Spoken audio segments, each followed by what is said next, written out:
PSG set their sights on more records, Chelsea's good form isn't good for everybody, Wayne Rooney returns to international football, and who is Fernando Ovelar? That and more coming up in the next few minutes as I'm your host Matt Froelich, you are the One Footballers, and this is the Daily News. First up, some not so shocking news from the weekend, and surprise, surprise, PSG won again. Their 12th victory in a row from the start of the season sees them beat the all-time record held by Spurs back in 1961, and now they are just 4 off of Monaco's consecutive league victory record in the French top division. To be honest though, with the form that the likes of Neymar and Mbappe are in, PSG look to smash through this record and beyond.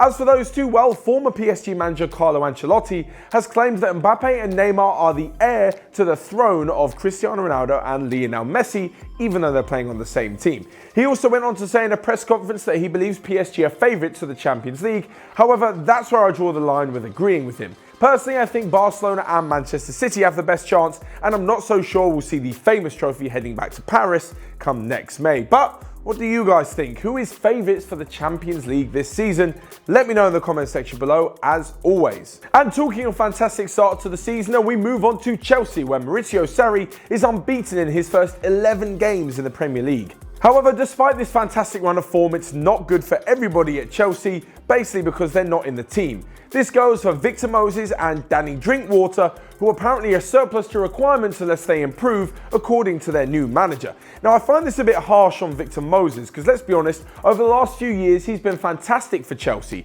He's been moved from an attacking player to more of a wing-back, and although Sarri doesn't play this specific role, Victor Moses is still a decent player. As for Danny Drinkwater, well, he should have seen this coming. Drinkwater jumped at the chance to move clubs after helping Leicester to the title 3 seasons ago, and ever since then, everyone knew he was going to be an expensive bench warmer. So now that he's apparently surplus to requirements and isn't needed at the club, he should be the last person to be shocked by that news. But away from club football and on to international football, where just over 2 years since his last England appearance, Wayne Rooney is set to pull on the famous shirt yet again for a farewell performance. It will be the England striker's 120th cap, and he'll play against the United States later this month. However, is it really fair that you can call a player back for his cap just as a tribute?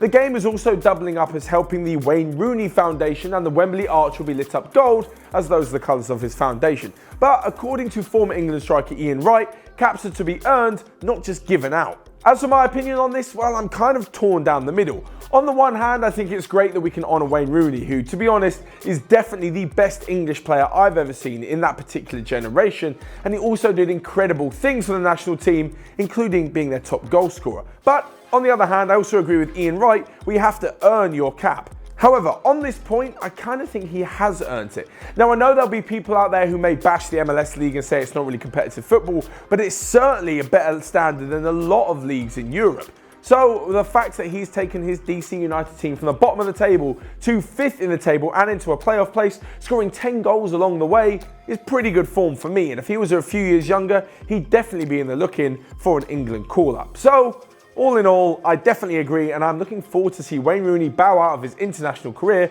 hopefully with a victory against the United States.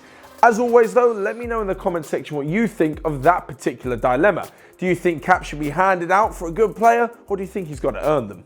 But moving on from someone at the end of his career to someone who is just about to start his career, an incredible 19 years younger than Wayne Rooney is. Over the weekend in Paraguay's top division, Olimpia faced off against Cerro Porteño in a 2-2 draw. It is the Super Classico of that division. The 2 biggest teams, the 2 most successful teams, and yet there was a 14-year-old goal scorer. That's right, Porteño opened the scoring thanks to 14-year-old Fernando Ovelar as he ran through and chipped the goalkeeper in what is a ridiculously composed finish for someone so young. He made his debut last week in a cup tie, and this week has set the footballing world, certainly in Paraguay, alight with a fantastic finish. Could this be the start of something big or not? But just because he scored such an early goal doesn't necessarily mean he'll go on to have a fantastic career, or even a great career, to be honest. Look at the likes of Freddie Adu, who made his debut and scored at age 14 and is now playing in the USL. No offence to that division, but going from such phenomenal heights at such a young age and making his national team debut at 15 to playing in America's second division, maybe not so good for Freddie Adu, so maybe Ovelar should learn a lesson from him.